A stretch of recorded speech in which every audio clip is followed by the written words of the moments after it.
ओम नमः शिवाय। हर हर महादेव। महादेव जी कहते हैं, रावणेश्वर से वाव्य कोण में 30 धनुष की दूरी पर पोलोमीश्वर लिंग है। उसकी स्थापना पुलोम पुत्री शची ने की थी। जिस समय तारकासुर ने देवताओं का राज्य छीन लिया और स्वयं इंद्र पद पर अधिकार जमा लिया तथा उसके भय से व्याकुल इंद्रदेव कहीं भाग गए, उस समय उनकी पत्नी शची ने शोक से दुर्बल होकर मेरी आराधना की। इससे संतुष्ट होकर मैंने शची से कहा, देवी, मेरा पुत्र तारकासुर का वध करेगा, तुम निश्चिंत होकर जाओ। जो मानव इस लिंग का पूजन करेगा वे मेरा पार्षद होकर मेरे समीप पहुंच जाएगा। ये सुनकर पतिव्रता इंद्राणी देवराज इंद्र के समीप चली गई। ब्रह्मा जी के स्थान से पश्चिम 16 धनुष के अंतर पर शांडलेश्वर लिंग है, जिसके दर्शन मात्र से संपूर्ण पापों का नाश हो जाता है। ब्रह्म ऋषि शांडिल्य ब्रह्मा जी के सारथी माने गए हैं। वे तपस्वी, महातेजस्वी, ज्ञानिष्ठ और जितेंद्रिय हैं। उन्होंने परभास क्षेत्र में आकर बड़ी उग्र तपस्या की। सोमनाथ के उत्तर एक महालिंग स्थापित करके उसके 100 वर्षों तक पूजा की। तत्पश्चात मनोवांछित वस्तु को पाकर वे कृत्य हो गए। मेरे प्रसाद से उन्हें अणिमा आदि सिद्धियां प्राप्त हुई। शांडलेश्वर शिव का दर्शन करके मनुष्य तत्काल पाप रहित हो जाता है। पार्वती, वहां से परम उत्तर सागर आदित्य दर्शन करने के लिए जाना चाहिए। वे स्थान भैरवेश्वर तथा मृत्युंजय रुद्र से पश्चिम और कामेश्वर लिंग से दक्षिण एवं अग्निकोण में थोड़ी ही दूर पर है। सूर्यवंश में उत्पन्न महात्मा राजा सगर ने प्रभास क्षेत्र को उत्तम तीर्थ जानकर वहीं भगवान सूर्य की स्थापना की और उसी स्थान पर तपस्या करके उन्होंने सूर्यदेव को प्रसन्न किया। 10,000 योजन विस्तृत और 88,000 योजन लंबा समुद्र सागर के पुत्रों की ही कीर्ति है, इसलिए उसका नाम सागर है। आज भी राजा सागर की कीर्ति कथा गाई जाती है और पुराणों में उनके सुयश की गाथा प्रसिद्ध है। सागर आदित्य का दर्शन करके मनुष्य जड़, अंध, दरिद्र और दुखी नहीं होता। उसे प्रियजनों से वियोग तथा रोग भी नहीं होते और वे कभी पाप का आचरण नहीं करता। माघ मास के शुक्ल पक्ष में षष्ठी तिथि को उपवास करके जितेंद्रिय मनुष्य रात में उनके आगे शयन करे, फिर सप्तमी को सवेरे उठकर भक्ति भाव से सूर्यदेव की पूजा करे और ब्राह्मणों को भक्ति पूर्वक भोजन कराए। योग करने वाले मानव सूर्य नारायण के भक्तों को प्राप्त होने वाली उत्तम गति को प्राप्त होती है। जो पुरुष दुर्वा के अंकुरों से भी भक्ति पूर्वक सूर्यदेव की पूजा करते हैं, उन्हें वे सब यज्ञों से भी दुर्लभ फल मिलते हैं। इसलिए सर्वथा प्रयत्न करके सूर्य नारायण की आराधना करनी चाहिए। वे सबकी आत्मा, समस्त लोकों के स्वामी, देवताओं के भी देवता और प्रजाजनों के पालक हैं। सूर्यदेव ही त्रिलोकी के मूल कारण तथा परम देवता है। जितेंद्रिय मनुष्य को चाहिए कि वे विधि से भगवान सूर्य की पूजा करके समस्त पातकों का नाश करने वाले स्तोत्र का पाठ करें। इस स्तोत्र में सूर्यदेव के पवित्र एवं शुभ नाम है। विकीर्तन, विवस्मान, मार्तंड, भास्कर, रवि, लोक प्रकाशक, श्रीमान, लोक चक्षु, ग्रहेश्वर, लोक साक्षी, त्रिलोकेश्वर, कृता, हर्ता, तमिस्रा, तपन, तापन, शुचि, सप्तश्वाहन, गभिस्त हस्त, ब्रह्मा तथा सर्वदेव नमस्कृत। इस प्रकार 21 नामों का जो स्तोत्र है, इससे संतुष्ट होकर भगवान सूर्य शरीर को आरोग्य देते हैं, धन बढ़ाते हैं तथा यश की प्राप्ति कराते हैं।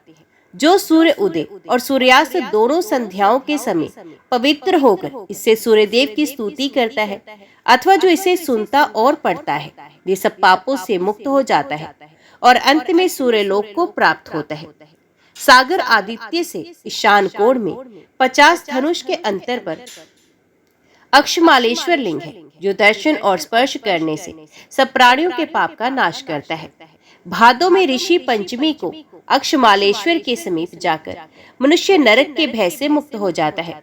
वहाँ गोदान, अन्नदान और जलदान को श्रेष्ठ बताया गया है। उक्त दान करने से मनुष्यों के सब पापों का नाश होता है तथा परलोक में उन्हें अनंत सुख की प्राप्ति होती है। उग्र सेनेश्वर से पूर्व भाग में तथा गोप आदित्य से अग्निकोण में कुछ दक्षिण की ओर पाशुपतेश्वर लिंग विद्यमान है, जो दर्शन मात्र से समस्त पापों का नाशक और संपूर्ण अभिष्ट फलों को देने वाला है। इस युग में उसका संतोषेश्वर नाम कहा गया है, जो संपूर्ण सिद्धियों का स्थान, शिव भक्तों का आश्रय तथा पाप रोगों का औषध है। पार्वती पाशुपतेश्वर लिंग के समीप वामदेव, सावर्णी, अघोर तथा कपिल ये 4 महर्षि सिद्धि को प्राप्त हो चुके हैं। उस शिवलिंग के समीप श्रीमुख नाम का एक वन है, जो लक्ष्मी देवी का स्थान है। वहाँ योगी और सिद्ध पुरुष निवास करते हैं। वहाँ उत्तम शिव भक्तों का वास है। प्रभास क्षेत्र में वे मंदिर मुझे सदैव रुचिकर है, उसमें सदा ही मेरा निवास रहता है। वहाँ जो शिव भक्त मेरे ध्यान में संलग्न रहते हैं, वे सब मेरे पुत्र हैं और पवित्र होकर उत्तम सिद्धि को प्राप्त होते हैं। वे पाशुपतेश्वर लिंग परब्रह्म स्वरूप है। इसका एक नाम अनादीश्वर भी है। यहाँ निवास करने वाले ब्राह्मणों को सिद्धि और मुक्ति भी प्राप्त होती है और इसी शरीर से वे 6 महीने में सिद्ध हो जाते हैं। इस लिंग का प्राकट्य संसार बंधन से छुटकारा दिलाने के लिए हुआ है। ये सब लोगों के लिए दुर्लभ, मोक्ष एवं परम पद है। इस लिंग में शिव तत्व का संपूर्ण ज्ञान प्रतिष्ठित है। जो माघ मास में निरंतर भक्ति पूर्वक इनकी पूजा करता है, वे सब यज्ञों और दानों का फल पाता है। मंत्र से वहाँ भस्म लेकर अपने अंगों में लगाने। यदि संचित अग्नि में से भस्म लेनी हो तो उस घर के निवासियों से लेनी चाहिए। अग्नि, वायु, जल और स्थल सभी भस्म है। ये जो कुछ भी दिखाई देता है सबको भस्म होना है। जिसने शिव की दीक्षा नहीं ली है वे शिवलिंग का स्पर्श ना करें। ब्राह्मणों से भस्म लेनी चाहिए, शूद्रों से नहीं। शूद्रों का पाशुपत व्रत में अधिकार नहीं है। मैं प्रत्येक युग में ब्राह्मणों का शरीर धारण करके प्रकट होता हूँ। राजा उत्तानपाद के पुत्र ध्रुव नाम का था, जो महात्मा, ज्ञानी, सर्वज्ञ तथा प्रिय दर्शन था। उसने एक समय प्रभास क्षेत्र में आकर सहस्त्रों वर्षों तक कठोर तपस्या की थी। वे शिवलिंग की स्थापना करके प्रतिदिन भक्ति पूर्वक उसकी पूजा तथा स्तुति करता था। वे स्तुति इस प्रकार है। ध्रुव बोले, जो सच्चिदानंद स्वरूप तथा समस्त कारणों के भी कारण है, उन भगवान महेश्वर को नमस्कार है। भयंकर संसार सागर से पार होने के लिए सुदृढ़ सेतु है। केवल ध्यान के द्वारा जिनका कुछ चिंतन किया जाता है तथा जो संपूर्ण योग शक्तियों से युक्त है, उन भगवान शिव को नमस्कार है। सिद्ध और चारण जिसके स्वच्छ सलिल का सेवन करते हैं, जो बड़ी बड़ी लहरों के कारण अत्यंत भयंकर जान पड़ती है। आकाश से वेग पूर्वक गिरती हुई उस गंगा को जिन्होंने चंचल फूलों की माला के समान अपने मस्तक पर धारण कर लिया, उन शरण दाता भगवान शंकर की मैं शरण लेता हूँ।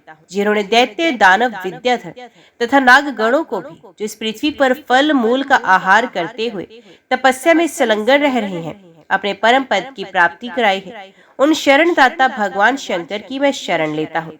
ये संपूर्ण जगत सदा जिनके अधीन रहता है, जो अपनी 8 मूर्तियों द्वारा समस्त लोकों का पालन करते हैं तथा जो परम कारण तत्वों के भी कारण है, उन शरण दाता भगवान शंकर की मैं शरण लेता हूँ। जिन वरदाय परमेश्वर के चरणों में भक्ति पूर्वक प्रणाम करके तथा अमृत में वाणी से जिनकी स्तुति करके उत्तम हृदय वाले भगवान सूर्य अपनी दिव्य दीप्ति तथा किरणों के द्वारा जगत का अंधकार दूर करते हैं, उन शरण दाता भगवान शंकर की मैं शरण लेता हूँ। जो मनुष्य अपने मन को वश में रखकर साक्षात ध्रुव जी के द्वारा रचित इस रुचिर अर्थ वाले स्तोत्र का पाठ करता है, वे कभी मोह में नहीं पड़ता। उसके कर्म सदैव शुद्ध और पवित्र होते हैं तथा वे अनादि सिद्धि शिवलोक में जाता है। पार्वती शुद्ध चित्त वाले महात्मा ध्रुव के इस प्रकार स्तुति करने पर मैं बहुत प्रसन्न हुआ और इस प्रकार बोला, वत्स ध्रुव, तुम्हारा कल्याण हो।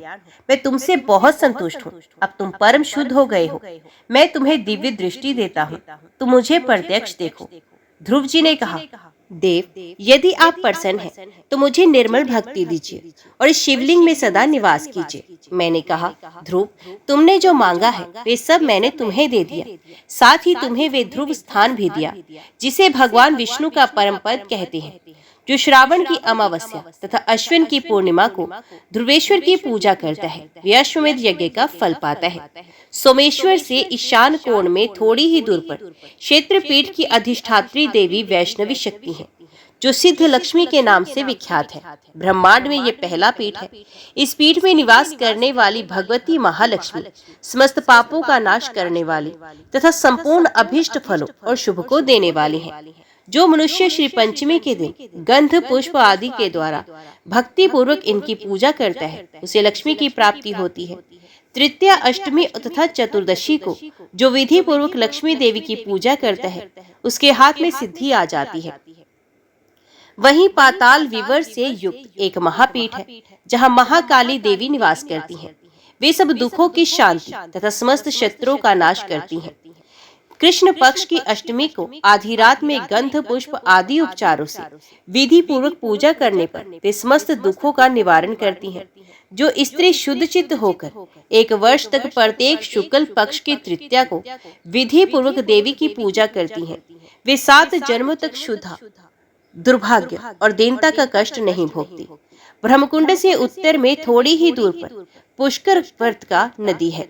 पूर्व काल में जब महात्मा सोम का यज्ञ प्रारंभ हुआ, उस समय उनका निमंत्रण पाकर सोमनाथ की प्रतिष्ठा कराने के लिए सब देवताओं के साथ ब्रह्मा जी भी प्रभास क्षेत्र में आए और इस प्रकार बोले, मैं जब तक यहाँ रहूं तब तक त्रिपुष्कर तीर्थ में ही मुझे तीनों समयों की संध्या करनी चाहिए। इसी समय जब लगन काल उपस्थित हुआ, तब वेद चिंतक ब्राह्मण ने बताया, यही प्रतिष्ठा के लिए सबसे उत्तम समय है। उस समय ब्रह्मा जी को पुष्कर तीर्थ की ओर प्रस्थान करते देख निशानाथ चंद्रमा ने कहा, भगवान, ज्योतिषों ने प्रतिष्ठा के लिए यही शुभ मुहूर्त बताया है। ये मुहूर्त बीतने ना पाए, इसका ध्यान रखना चाहिए। तब ब्रह्मा जी ने मन ही मन पुष्कर तीर्थों का चिंतन किया। उनके स्मरण करते ही वे तीनों नदी के तट पर प्रकट हुए। उस समय नदी में ज्येष्ठ, मध्यम और कनिष्ठ 3 भंवरे उठे। उन तीनों आवृतों को देखकर लोक पितामह ब्रह्मा जी ने कहा, आज से ये सुंदर नदी पुष्करा व्रत का नाम से प्रसिद्ध होगी। जो मनुष्य इसमें स्नान करके भक्ति पूर्वक पितरों का तर्पण करेगा, उसे तीनों पुष्कर में स्नान के समान पुण्य प्राप्त होगा। जो मानव श्रावण शुक्ल तृतीया को उसमें पितरों का तर्पण करता है, उसके वे पितर 10,000 कल्पों तक तृप्त रहते हैं। वहीं कंकाल भैरव नामक क्षेत्रपाल है, जिन्हें उस क्षेत्र की रक्षा के लिए भैरव जी ने नियुक्त किया है। जो श्रावण शुक्ल पंचमी तथा अश्विन शुक्ल अष्टमी को कंकाल भैरव का भक्ति पूर्वक पूजन करता है, उस महात्मा के उस क्षेत्र में निवास के लिए वे सब विघ्नों का निवारण करते हैं और उसके पुत्र की भांति रक्षा करते हैं। उस स्थान के दक्षिण भाग में ब्रह्मकुंड के समीप दरिद्रता का नाश करने वाले चित्र आदित्य विराजमान है। प्राचीन काल में इस पृथ्वी पर मित्र नाम के 2 धर्मात्मा कायस्थ निवास करते थे, जो सदा सब प्राणियों के हित में तत्पर रहते थे। उनके 2 संतानें हुई, एक पुत्र और एक कन्या। पुत्र का नाम चित्र और कन्या का चित्रात हुआ। चित्रा बड़ी सुंदरी और सुशीला थी। इन दोनों के जन्म लेते ही उनके पिता मित्र की मृत्यु हो गई। मित्र की पत्नी ने पति के साथ चिता में प्रवेश किया।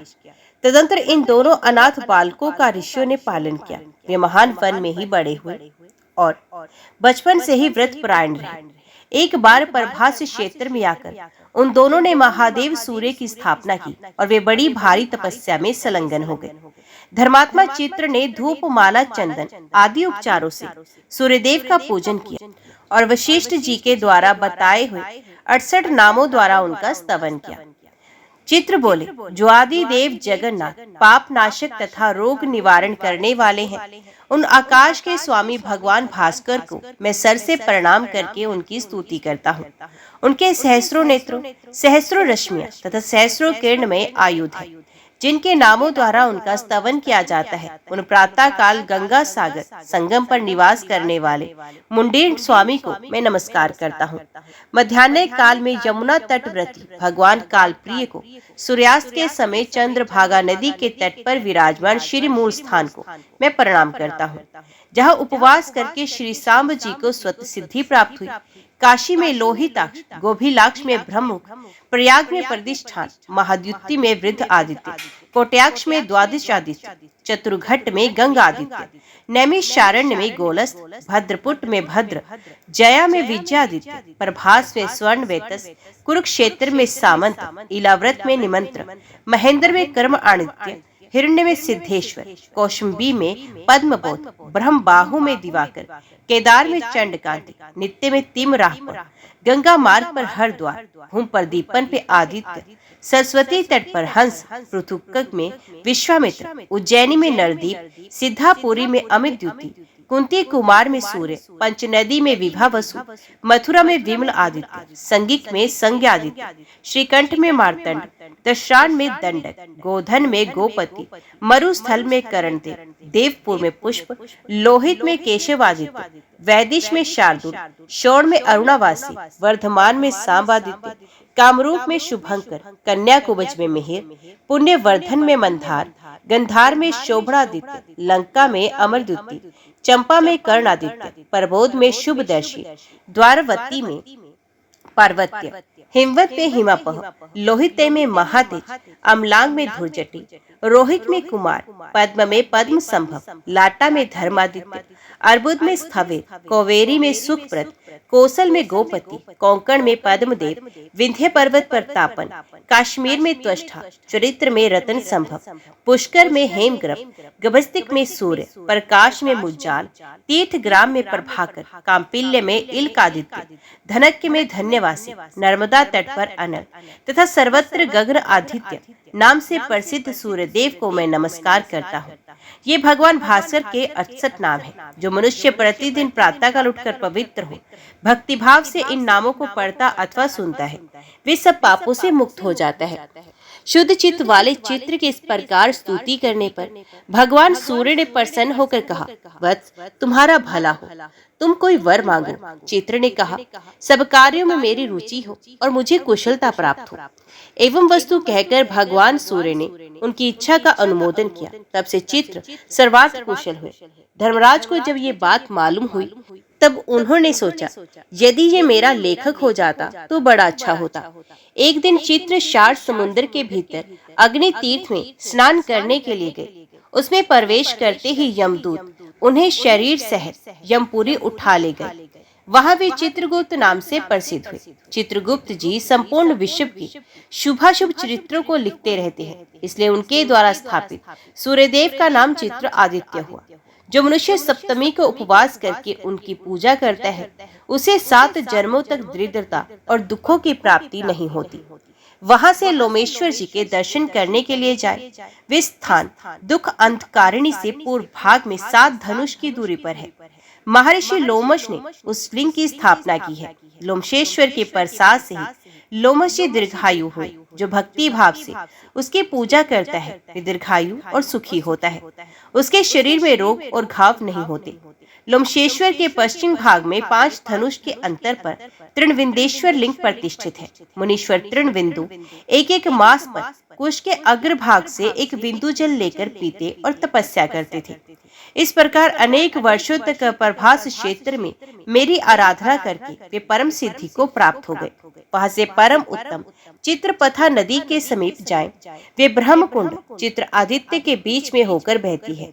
जिस समय यमदूत चित्र को शरीर सहित उठा ले गए, उस समय ये समाचार पाकर उनकी बहन चित्रा को बड़ा दुख हुआ। तब वे चित्रा नदी के रूप में परिणित हो अपने भाई की खोज करने के लिए समुद्र में समा गए। ब्राह्मणों ने उसका नाम चित्रपथा रख दिया।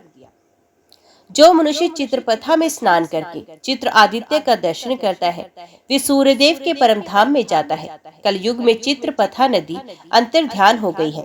केवल वर्षा काल में उसका दर्शन होता है। भोजन करके या बिना भोजन किए, रात में या दिन में, पर्व के समय अथवा बिना पर्व के, मनुष्य पवित्र हो या पवित्र, जब जहाँ जिस अवस्था में चित्रपथा नदी का दर्शन करे, वही उसका पुण्य काल है। उसका दर्शन ही पुण्य पर्व है। कोई समय विशेष उसकी महत्ता का कारण नहीं होता। स्वर्गवासी पितृ उस नदी का दर्शन करके हर्ष से गाने और हंसने लगते हैं कि हमारे वंश का कोई यहाँ आकर श्राद्ध करेगा और हमें एक कल्प तक के लिए तृप्त कर देगा। यो जानकर सब पापों के नाश और पितरों की तृप्ति के लिए वहाँ स्नान और श्राद्ध करना चाहिए। महादेवी ब्रह्मकुंड के उत्तर भाग में रूप कुंड है। वहाँ स्नान करके मनुष्य चोरी के पाप से छूट जाता है। उसमें स्नान करने के प्रभाव से उसके वंश में 7 जन्मों तक कोई चोर और क्रूर नहीं होता। जो शस्त्र से मारे गए हो अथवा पापी रहे हो, ऐसे पूर्वजों की मुक्ति के लिए महाशिवरात्रि को विशेष रूप से पिंडदान आदि कार्य करने चाहिए। वही उत्तम रत्नेश्वर लिंग है, जिसकी स्थापना साक्षात भगवान विष्णु ने की है।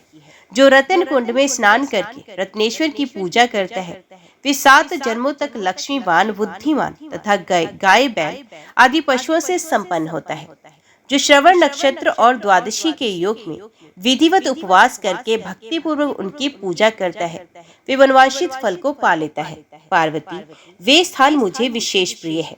मैं वहाँ सदा निवास करता हूँ और परलय काल में भी उसका त्याग नहीं करता। वे सुदर्शन नामक वैष्णव क्षेत्र कहा गया है। उसका विस्तार सब और 36 धनुष तक है। इस सीमा के भीतर जो कोई अधम प्राणी भी कालवश मृत्यु को प्राप्त होते हैं, उन्हें परम पद की प्राप्ति होती है। जो लोग वहाँ भगवान विष्णु की प्रीति के लिए सोने का गरुड़ और पीताम्बर दान करते हैं, उन्हें यात्रा का उत्तम फल प्राप्त होता है। रत्नेश्वर से उत्तर में 3 धनुष दूर विनता नंदन गरुड़ के द्वारा स्थापित वेंकटेश्वर लिंग है। जो मनुष्य पंचमी के दिन भक्ति पूर्वक गरुड़ेश्वर की पूजा करता है, उसे 7 जन्म तक सर्प जनित विषय का भय नहीं होता। जो उस लिंग के पंचामृत से स्नान कराकर विधिवत उनका पूजन करता है, वह स्वर्गलोक में आनंद भोगता है। महादेवी तदंतर सावित्री से नैत्य कोण में स्थित अश्व आरूढ़ राज भट्टारक रैवंतक का दर्शन करने के लिए जाए। उनके दर्शन से मनुष्य सब आपत्तियों से छूट जाता है। जो रविवार युक्त सप्तमी तिथि में उनकी पूजा करता है, उसके वंश में कोई भी मनुष्य दरिद्र नहीं होता। इसलिए यत्न पूर्वक उन्हीं की पूजा करें। उसे दक्षिण अनंत द्वारा स्थापित अनंतेश्वर लिंग है। वे स्थान लक्ष्मेश्वर से पूर्व दिशा में है। वे सब पापों का नाशक और बड़े भारी विष का विनाशक है। सिद्ध और गंधर्व भी उसकी पूजा करते हैं। वे उपासक को मनोवांछित फल देने वाला है। विशेषत कृष्ण पक्ष की अष्टमी में जो अंतेश्वर की पूजा करता है, वे घोर पातकों से मुक्त होकर नागलोक में प्रतिष्ठित होता है। पार्वती, मद्र देश में अश्वपति नाम से प्रसिद्ध एक धर्मात्मा राजा थे, जो सब प्राणियों के हित में तत्पर, क्षमावान, सत्यवादी तथा जितेंद्र थे, परंतु उनके कोई संतान नहीं थी। एक समय राजा अश्वपति ने प्रभास क्षेत्र की यात्रा की। यहाँ के तीर्थों में भ्रमण करते हुए वे सावित्री स्थल पर आए। वहाँ उन्होंने सावित्री व्रत का अनुष्ठान किया। इससे उनके ऊपर ब्रह्मा जी की प्रिय पत्नी सावित्री देवी प्रसन्न हुई और मूर्तिमती होकर उनके नेत्रों के समक्ष प्रकट हुई। उनके हाथ में कमंडलू शोभा पा रहा था और मुख एवं नेत्र प्रसन्नता से खिले हुए थे। सावित्री बोली, राजन, वर मांगो। राजा ने कहा, देवी, मुझे संतान दो। सावित्री बोली, राजन, तुम्हें एक पुत्री प्राप्त होगी। इतना कहकर सावित्री देवी अंतर्ध्यान हो गई। तदंतर कुछ काल के बाद राजा अश्वपति के यहाँ एक दिव्य रूप धारिणी कन्या उत्पन्न हुई। सावित्री की पूजा से सावित्री ने ही प्रसन्न होकर वे कन्या दी थी, इसलिए ब्राह्मणों ने उसका नाम सावित्री ही रख दिया। ये राजकन्या मूर्तिमती लक्ष्मी की भांति बढ़ने लगी।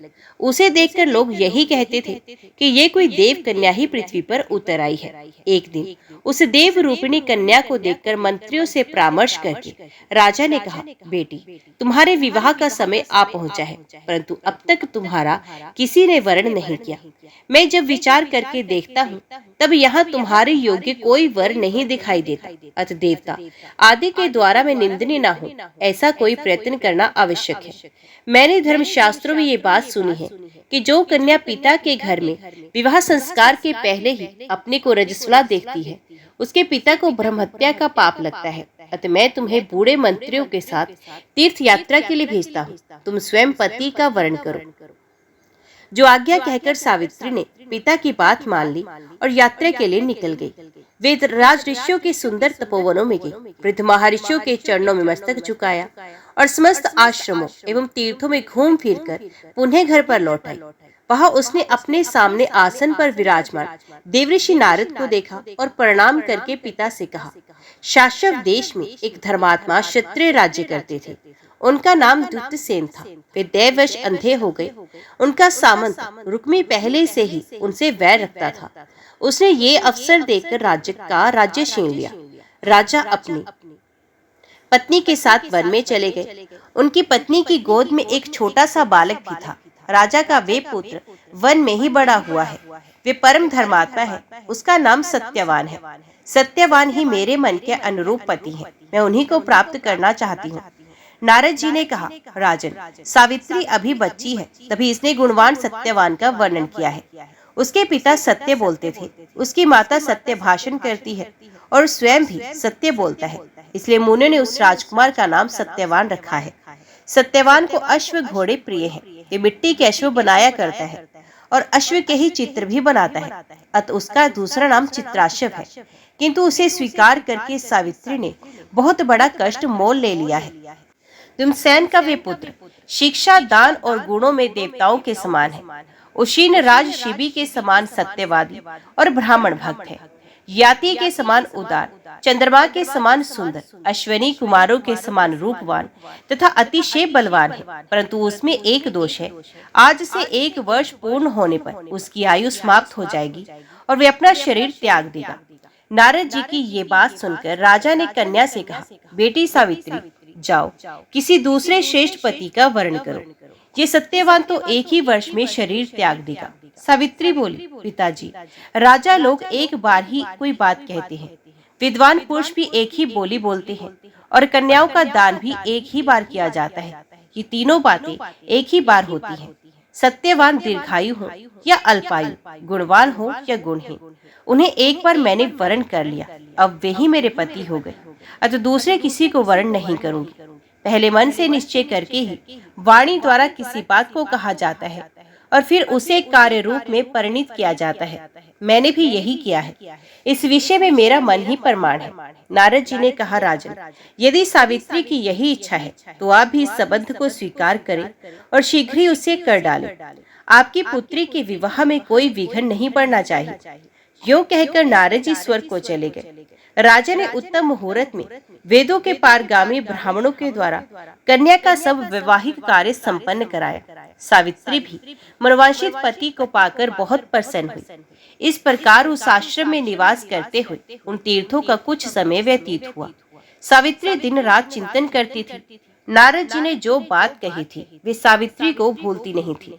उसने मन ही मन हिसाब लगाकर ये जान लिया कि आज से चौथे दिन मेरे पति की मृत्यु होने वाली है। तत्पश्चात उसने त्रिरात्रि व्रत प्रारंभ किया। उसे पूर्ण करके सावित्री ने स्नान किया और देवता पितरों का तर्पण करके उसने सास ससुर के चरणों में प्रणाम किया। तदंतर सत्यवान हाथ में फरसा लेकर वन को चला। सावित्री भी उनके पीछे पीछे गई। सत्यवान ने शीघ्रता पूर्वक फल फूल समिधा और कुशा एकत्रित करके सूखे काष्ठ का एक बोझ बांधा। तत्पश्चात वे बरगद की शाखा का सहारा लेकर बोले, प्रिय, मेरे सर में बड़ी पीड़ा हो रही है। मैं क्षण भर तुम्हारी गोद में मस्तक रखकर सोना चाहता हूँ। सावित्री बोली, महाबाहो, आइए विश्राम कीजिए। थोड़ी देर बाद हम लोग आश्रम पर चलेंगे। तदंतर सावित्री की गोद में मस्तक रखकर सत्यवान ज्यों ही पृथ्वी पर सोए, त्यों ही सावित्री ने एक पुरुष को देखा जो काले और पीले रंग के दिखाई पड़ते थे। मस्तक पर किरीट और अंगों में पीतांबर धारण किए वे साक्षात सूर्य की भांति शोभा पा रहे थे। सावित्री ने उन्हें प्रणाम करके मधुरवाणी में पूछा, कौन हो तुम? दूर ही रहो। पति भक्ति के प्रभाव से मुझे कोई धर्म से गिरा नहीं सकता। प्रज्वलित अग्नि शिखा की भांति मेरा कोई स्पर्श भी नहीं कर सकता। यम ने कहा, पतिव्रते, मैं सबका सेवन करने वाला यम हूँ। तुम्हारे पति की आयु क्षीण हो गई है। मेरे दूत तुम्हारे समीप आकर इन्हें ले जाने में असमर्थ है, इसलिए मैं स्वयं यहाँ आया हूँ। उनके यूं कहने पर सत्यवान के शरीर से अंगूठे के बराबर एक पुरुष निकला जो पाश में बंधा हुआ था। सावित्री ने उसे देखा और स्वयं भी यमराज के पीछे पीछे चलना प्रारंभ किया। पातिव्रत्य के प्रभाव से उसे वहां जाने में कोई श्रम नहीं होता था। उस समय यमराज ने उससे कहा, सावित्री, तू बहुत दूर चली आई, अब लौट जा। इस मार्ग पर कोई जीवित पुरुष नहीं चलता। सावित्री बोली, भगवान, मुझे चलने में ना तो परिश्रम होता है, न ही ग्लानि होती है। एकमात्र पति को छोड़कर स्त्री के लिए दूसरा कोई अवलंब नहीं है। इस प्रकार और भी बहुत से धर्मयुक्त मधुर बातें सुनकर सूर्य नंदन यम सावित्री पर बहुत प्रसन्न हुए और बोले, देवी, तुम्हारा कल्याण हो, तुम कोई वर मांगो। तब सावित्री ने विनीत होकर 5 वरदान मांगे।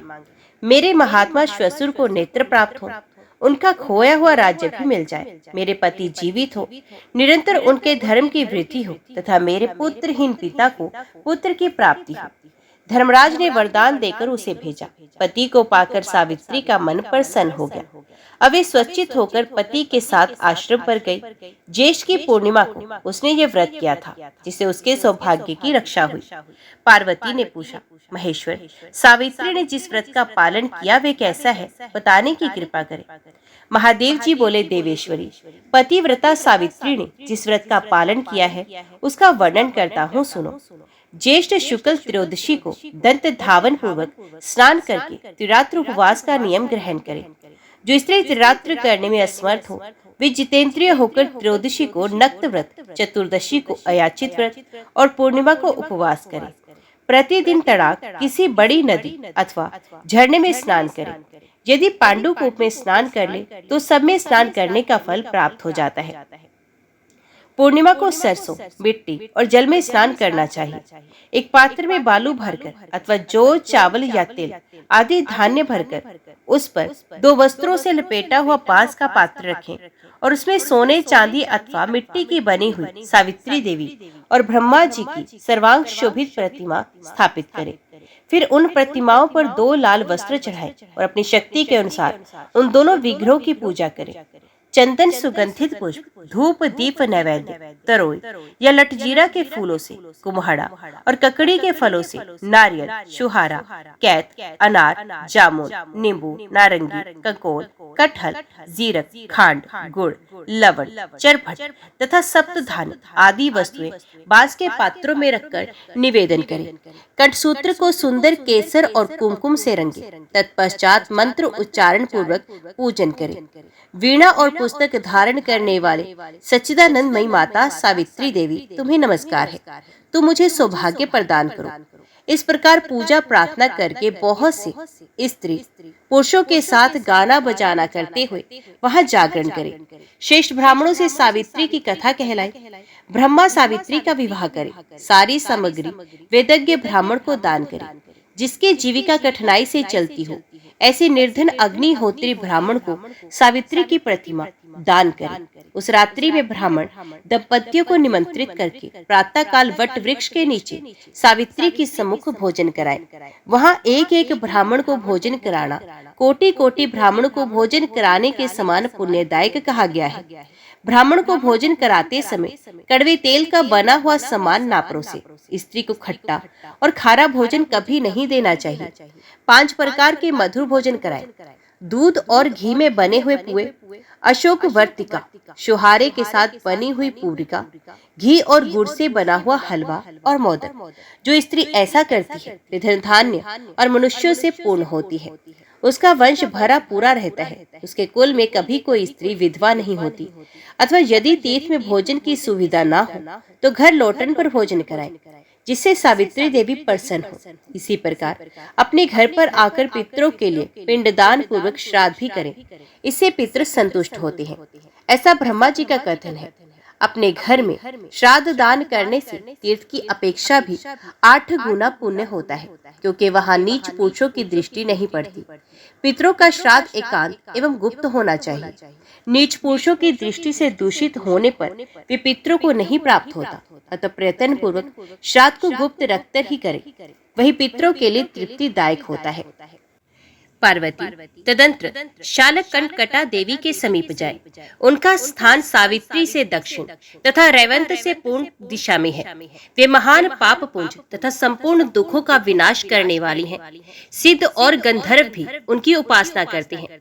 वे महाप्रचंड दैत्यों का नाश करने वाली तथा महिषासुर मर्दिनी है। पुलसत्य पुत्र विश्ववा ने उनकी स्थापना की है। माघ मास की चतुर्दशी को जो उनकी नित्य पूजा करता है वे पशुधन से संपन्न, बुद्धिमान, विद्वान, लक्ष्मीवान और पुत्रवान होता है। तदंतर दशरथेश्वर का दर्शन करें। पूर्व काल में सूर्यवंश के भूषण महाराज दशरथ ने प्रभास क्षेत्र में आकर अत्यंत दुष्कर तपस्या की।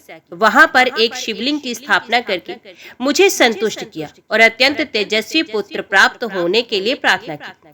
तब मैंने उन्हें त्रिलोक के पूजित पुत्र प्रदान किया, जिनका नाम श्री राम था और जिनका यश तीनों लोकों में फैला हुआ है।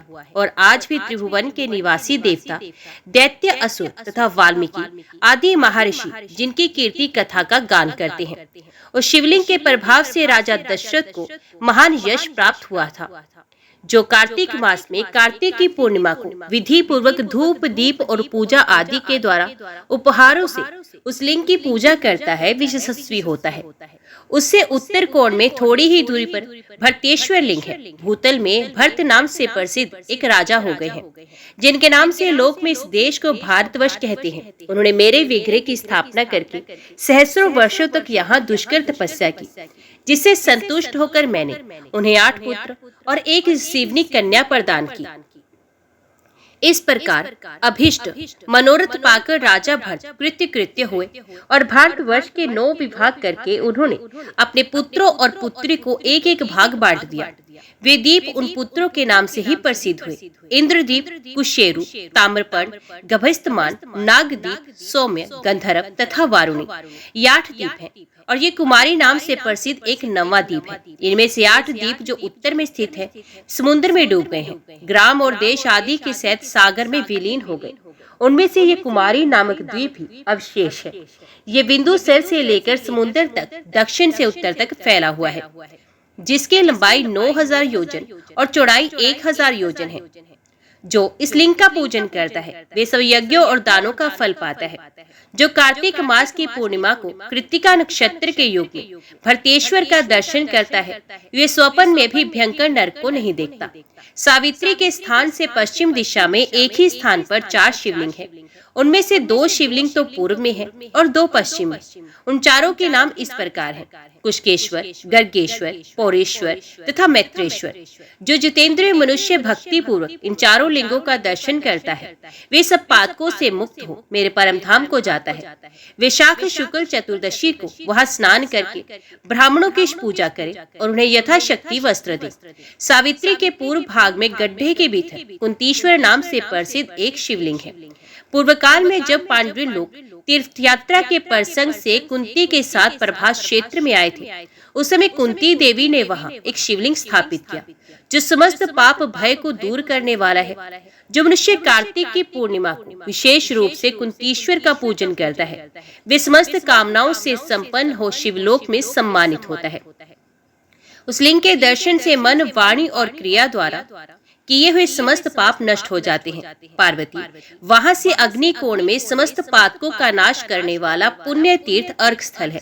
उसका दर्शन करके मनुष्य 7 जन्मों तक दरिद्र नहीं होता तथा उसके 18 प्रकार के कुष्ठ रोग नष्ट होते हैं। इसलिए सप्तमी तिथि को त्रिसंगम तीर्थ में स्नान करके पुण्यवान मनुष्य उनका पूजन अवश्य करे। सिद्धेश्वर से दक्षिण भाग में 3 धनुष के अंतर पर मांडवेश्वर लिंग है। जो माघ मास की चतुर्दशी को जितेंद्रिय होकर उसकी पूजा करके रात में वहां जागरण करता है, वे यमलोक नहीं जाता। वहीं पर पुष्पदंत ने कठोर तपस्या करके एक शिवलिंग स्थापित किया, जिसका दर्शन करके प्राणी जन्म मृत्यु में संसार बंधन से मुक्त हो जाता है और एहलोक तथा परलोक में मनोवांछित फल पाता है। सिद्धेश्वर के पास ही थोड़ी दूर पूर्व की ओर क्षेत्रपेश्वर नाम का उत्तम लिंग है। शुक्ल पक्ष के पंचमी को उनका दर्शन करने से मनुष्य को कभी सर्प नहीं काटता। सरस्वती, हिरण्या और समुद्र का संगम देवताओं के लिए भी दुर्लभ है। उसका नाम मिश्र तीर्थ है। वहाँ का जल सब जलों में प्रधान है, इसलिए वे उत्तम तीर्थ है। सूर्य ग्रहण आने पर उसकी महत्ता कुरुक्षेत्र से भी बढ़ जाती है। उस स्थान पर किया हुआ जप और दान कोटि गुना फल देने वाला होता है। मंकीस से पश्चिम भाग में कृतस्मर तीर्थ तक 10 करोड़ तीर्थों का निवास है। उसके भीतर रहने वाले कृमि, कीट, पतंग और स्वपच आदि भी स्वर्गलोक में चले जाते हैं। फिर शुद्ध चित्त वाले पुरुष के लिए तो कहना क्या।